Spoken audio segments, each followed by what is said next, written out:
Age is no barrier. It's a limitation you put on your mind. Jackie Joyner Kersee. There is a quiet revolution happening in the lives of grown adults over 50, especially those beyond 60. It is sensual, confident, and unapologetically grown and sexy.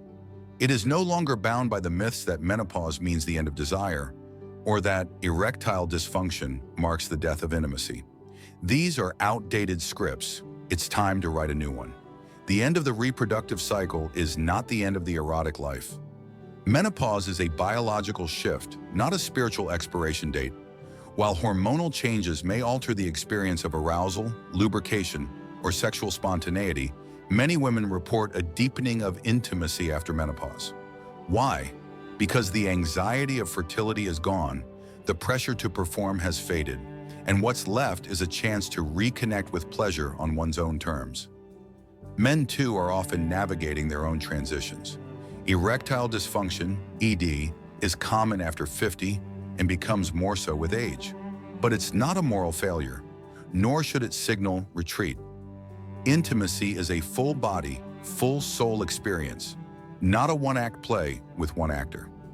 Desire doesn't retire. We live in a culture obsessed with youth, where older bodies are often rendered invisible. But those of us in the anchor leg of life know something different.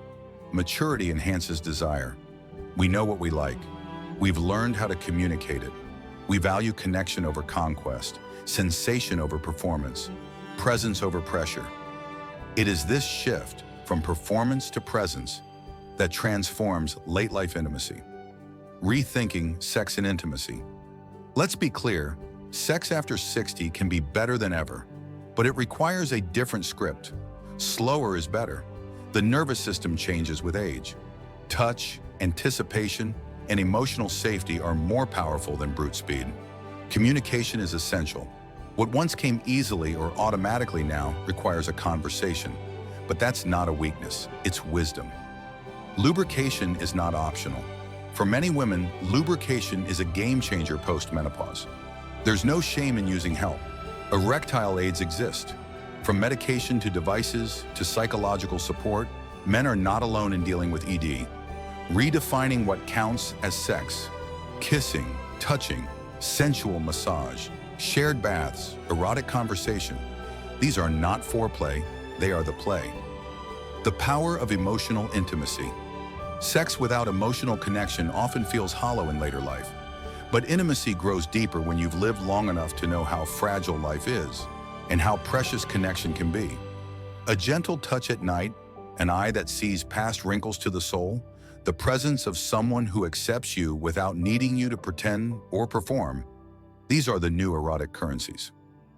Removing the shame, embracing the flame. Too often, older adults feel the need to apologize for their desire. We carry shame given to us by a youth-centric society that equates sexual relevance with tight skin or virility. Let us reject that lie. Let us honor the fact that we are still alive, still capable of arousal, of longing, of pleasure, and more importantly, of deep connection. We are not dried up or worn out. We are seasoned, marinated in experience, and worthy of connection that feels safe, sacred, and soul-stirring. An invitation to grow deeper, not colder.